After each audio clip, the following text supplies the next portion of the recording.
Thank you very much for joining us here on Friday Briefing. Our sign language interpreter is William Siller. Now, at dawn tomorrow, it will be exactly 1 year since that shocking terror attack in Kenya's Garissa County on students of the Garissa University College. Now, 147 people died that Thursday morning. To mark the anniversary, many are heading to the Garissa University College grounds to join the college fraternity and Garissa residents in remembering what was the worst terror attack on Kenyan soil by the Al-Shabaab terror group. Well, our crew is on the ground in Garissa and will be updating us by the hour on the events there. Let's now join our Timothy Otieno live from Garissa University College. Tim, thank you very much for joining us. What exactly is planned for the event tomorrow?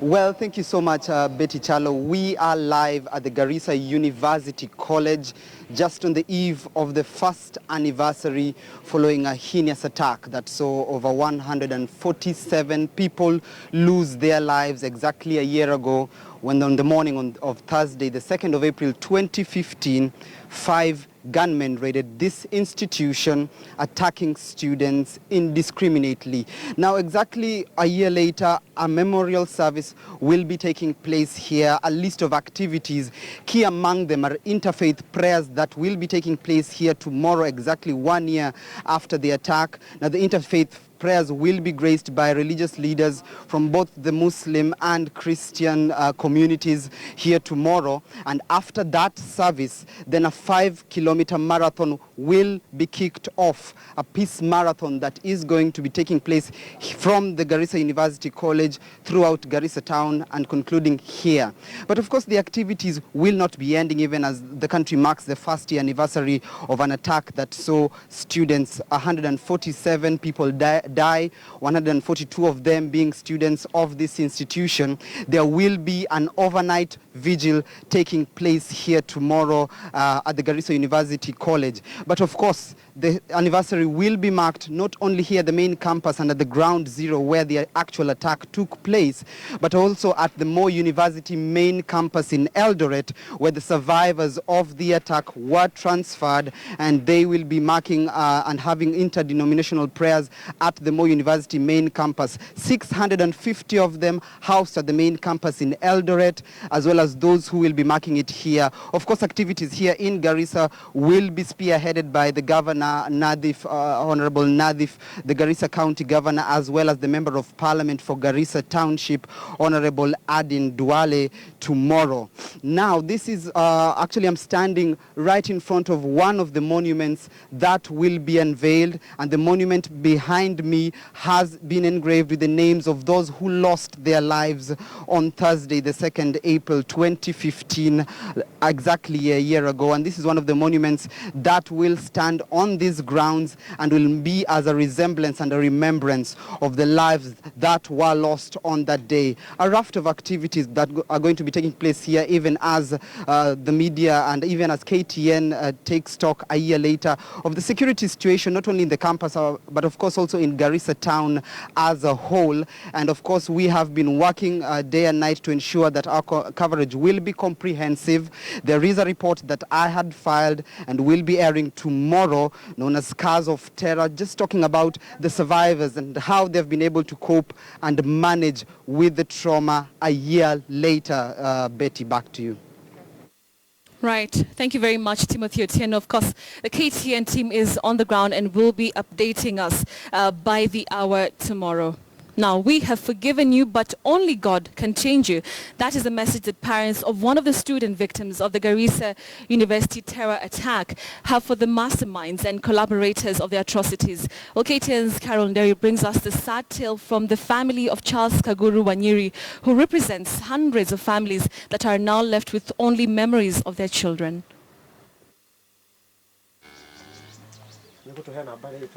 In this homestead tucked away in Wamagana area of Teto in Nyeri County, a solemn cloud hangs heavily over this humble home. They are reminded that a time like this, a year ago, they lost their beloved son in Garissa. Their last-born child, Charles Kaguru Wanyiri, a 25-year-old second-year university student, was pursuing a degree in business management before his life was mercilessly cut short by terrorists. And he was not physically damaged by the bullets. He was just shot, I think, once here. The bullet came through this left eye. At just the tender age of 25, Kaguru lost his life. The family is praying for grace daily to cope with the reality that their son is no more. They do not understand why, but forever in their hearts, they will continue to miss him. News that their son's university had been attacked came as a bullet tearing through their hearts. And this led to a frantic search for their loved one in what became as the most agonizing days for the family. We stayed for 5 days, tracing the body at Ichiromo. And we could not find the body. And nobody seemed to have prepared Joseph's family for what lay ahead. So when we went there, fortunately, we were praying that we either get our son alive or injured, or if he was one of the victims, we get the body for the next process of burial. Wanyiri has only fond memories of his last-born son, whom he says was determined to succeed in his education. My son was very humble. Very humble. And he was not only a son, but a friend.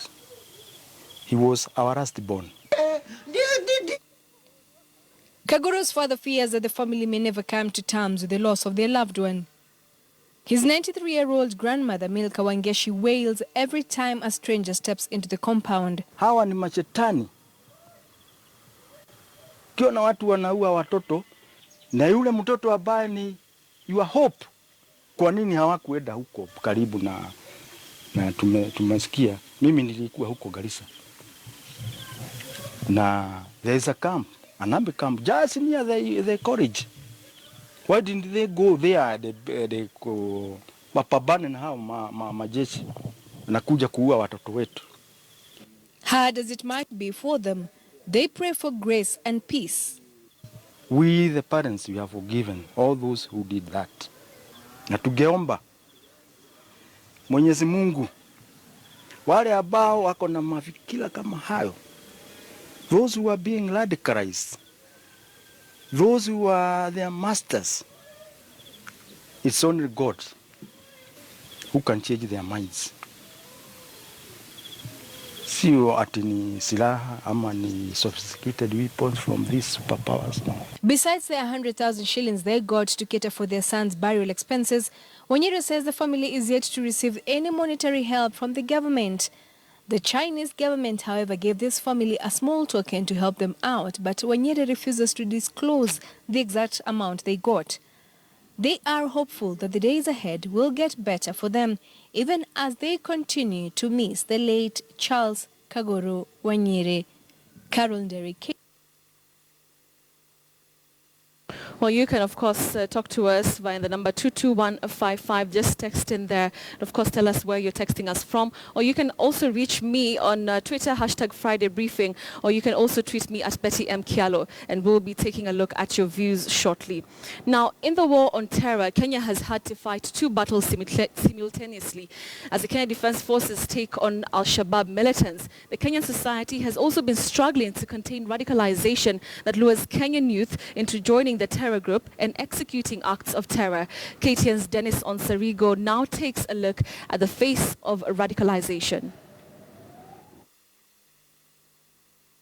Smarting from an increased number of terror attacks, the latest being an attack on a Kenyan military camp in Somalia, the Kenyan security forces can now breathe a sigh of relief, albeit for some time. The government appears to have stemmed the tide of terror attacks on its soil. There haven't been any serious explosions or attacks since the Garissa massacre. And that's a step in the right direction. But the government is yet to find a lasting solution to what at first appeared as a foreign problem. Radicalization of Kenyan youth to join the Somali-based Al-Shabaab has now become a homegrown problem. Hundreds of youth, in fact thousands, have already been radicalized as successive governments look the other way. the numbers rapidly growing at the end of 2006. 2006 saw the fall of the Islamic Courts Union, a ragtag militia that challenged the transitional federal government in Somalia. ICU was crushed at the end of that year and later regrouped, giving birth to the present-day Al-Shabaab. But unknown to Kenyans, hundreds of Kenyan youth were enlisted to fight alongside the transitional federal government. When the ICU fell to the Somali government, the young men fled back into Kenya but were not wanted. A government clampdown forced them back into Somalia. Those who survived hampered hard feelings, turning them into radicals. Ken Ouko, a psychology lecturer at the University of Nairobi, says the government has been approaching the radicalization problem the wrong way. It's wrong. You know, the way we do it is like we are targeting a specific group of people. We end up engaging in what we are saying we want to do. We are profiling specific characters in terms of religion, in terms of even appearance. You have cases where you are taught to believe that any bearded guy in some kanzu is a dangerous character. So you find women or even men saying, I'm not taking that flight because that guy is on it. The minute we do that, these guys start feeling ostracized. It did affect them at all, a lot. And people were asking, hey, what's going on? We are the victims as well. Why are we being incarcerated? Why are our youth disappearing? Why are we not getting an explanation? Why are we having this spate of assassinations? And who is doing it? And even if the government has not done it, the government has got a responsibility of explaining to us where they have gone. Religious scholars, on the other hand, paint a picture of governments around the world taking shortcuts in stopping their tracks, those undergoing radicalization. We're giving them too much publicity. We're giving them too much footage. And that is how they thrive and how they survive. By making sure that they are on the spotlight all the time. Their every move is being covered. But the government faces even more an uphill task, changing the belief system of those already radicalized. Whatever is being called radicalization is actually a clean slate process of cleaning up the mind of the innocent individual, implanting doubt and frustration and ways out. And when they do this, what they're offering is not actually a radical individual. They're offering an individual who's frustrated, is being given an option, an alternative life. And that's what the rest of us are calling radicalization, but they're being taught how to reason afresh. Living together, coexisting, is one of the core principles of Islam. But because they don't understand that, and they were showing tunnel vision type of Islam, and they only see that, and through that tunnel, and they don't see the rest, 99.99.9% of Islam, then we consider those, they are the representative of Islam. The truth of the matter is they are as ignorant as anyone else about Islam. Security agencies have also failed to keep track on a number of youngsters rescued from radicalization centers because of erratic transfer of police officers who already know the faces of these youngsters. Absolutely. We can win this war if we only present the right education. When you talk about radicalization, these are the same guys who have grown up knowing that there are people like Menahem Begin of Israel, Yasser Arafat of Palestine, Nelson Mandela of South Africa, who have always been on that world wanted list of criminals and terrorists. But they turned out to be great statesmen. So you're talking about a young person who reads history, and then he looks, for example, at Anwar Sadat in Egypt. And Anwar Sadat, I think, was on number 3 on the list of the U.S. most wanted terrorists. The guy became a president for 30 years. You know, and he ran Egypt so well. For now, turning the tide on the numbers of those already radicalized and de-radicalizing them is what the government is grappling with as terror attacks take a backseat. Denison Sarigo, KTN News. Right, and now we want to speak to John Allenham, who's the CEO of Africa Uncensored, but also a long-time investigative journalist who covered terror attacks right here in the country and, of course, beyond. Namu, thank you very much for joining us. As we, of course, wait to, of course, commemorate the events of 2nd of April 2015, have we gotten to terms in regards to knowing exactly what happened, where the lapses were? What is it that, the security forces missed? No, I've been speaking to a number of people who are close to the investigation and who've been following the case, and there has been some breakthrough around the kind of information that was delivered up to through security channels to the Directorate of Criminal Investigations. It would appear from some of these sources, yet to confirm 100%, that there was a lot of information around the fact that there would be an attack. This is something that has come out as a public narrative, that information had even reached members of Garissa University that there would be an attack, not very specific in nature, but it would be targeting institutions of higher learning. That case seems to be proceeding well. The number of witnesses that have been brought against the people who are arrested, the 4 individuals, seem to have made taken their pleas and given their testimonies on the same. So with regard to the legal framework around that case, there seems to be some go forward.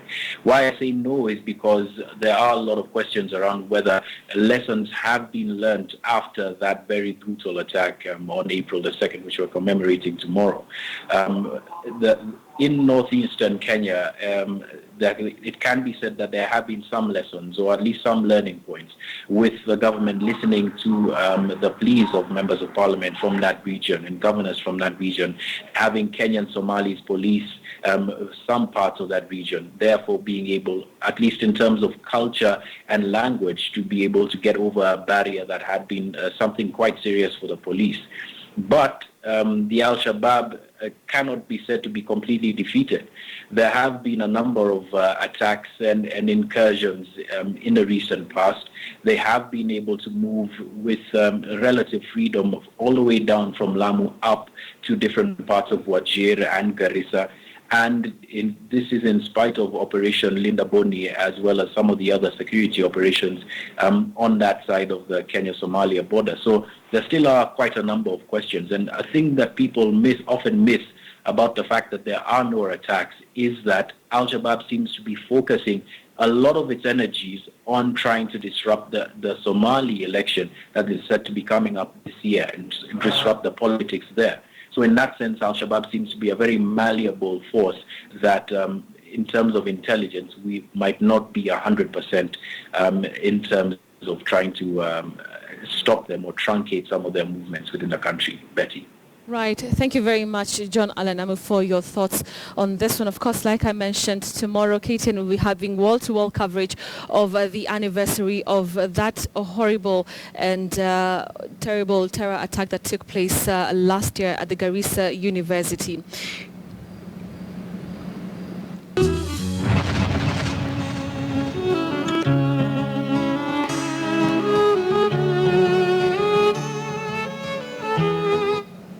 Let's now take a look at the political front, and in Kakamega County, it's all systems go for the launch of CORD co-principal Moses Wetangula's presidential bid set for tomorrow. What does Wetangula's aspirations mean for the opposition coalition, and why is it causing so much ripples in Western Kenya? Well, KTN's political affairs reporter Duncan Haimba reports. Naangalia kimakini. He was a member of the National Assembly for 20 years since his first nomination to Parliament by KANU in 1992. He contested and won the Sirisia parliamentary seat in 1997, which he successfully defended until 2013 when he switched to the Senate. But now the Ford Kenya party leader and co-principal in CORD, Moses Wetangula, says it's time to scale bigger heights.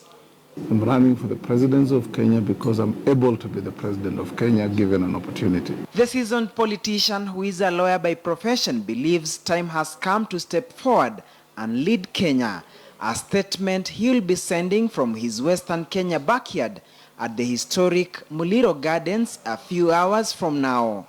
Our country has been betrayed by being visited upon by poor leadership, I want to promise the people of Kenya that after this event and the next hurdle that I have to go over, I will be able to give this country a true position in world affairs that it deserves, a true position in regional affairs that it deserves, and above all, a true position for the people of this country that they deserve. What is his mission, vision, and dream for Kenya? My foreign policy will be robust, taking into account our geopolitical interests within the sub-region, the region, and internationally. I'll make sure Kenya continues to be a powerhouse in many ways, in sports, in intelligentsia, and many other things. Kenya has got a lot of promise. He, however, knows too well that the launch of his first ever bid is another thing. Getting his coalition's nod as flag bearer is another case altogether. I have also got to move knowing very well that beyond my party, I belong to a coalition that brings three parties together, Ford Kenya, Wiper, and ODM. And I'm live to the fact that there is still another hurdle ahead of me to wrestle for the ticket within the CORD fraternity, which I'm very sure I will be able to clinch, and thereafter face the Jubilee team for the fight for the leadership of the country. Already his launch had elicited political tensions within his CORD alliance when Kakamega Governor Wycliffe Oparanya threatened to block him from using Muliro Gardens, sparking vicious political fight from Wetangula's defenders, led by Kakamega Senator Boni Halwale. Hopefully, after Wetangula will have launched, then we shall have debunked the myth that within CORD we have a candidate and flower girls. So let it come out clearly on Saturday, the way it did last month in Machakos, and eventually Raila will launch his. My personal take is that all the three stand equal chance of becoming president. Will the launch of his presidential bid rally his Luya community behind him? When we are looking for a president of this country, we are not looking for a community. We are looking for an individual of capabilities and abilities to move the country to the direction Kenyans would wish to have. And I foot that bill. There's also the question as to which method will be used to pick CORD's flag bearer to face off with their main political rival, Jubilee's Uhuru Kenyatta. We go to Muliro Gardens knowing very well that at any one time we must strive to be united. But unity is not uniform. So we are not going to say that for us to be united, we all must sing from the same orchestra. We can have different shades of opinion, but still head the same direction. I will not want to imagine too much what would happen in the event that Ford Kenya or ODM or Wiper felt shortchanged, because we cannot afford that nonsense. They should just put the act together. If they choose the delegates should elect the candidate, then be it. The entire CORD fraternity is expected to attend Wetangula's launch. Duncan Hemba, KTN News.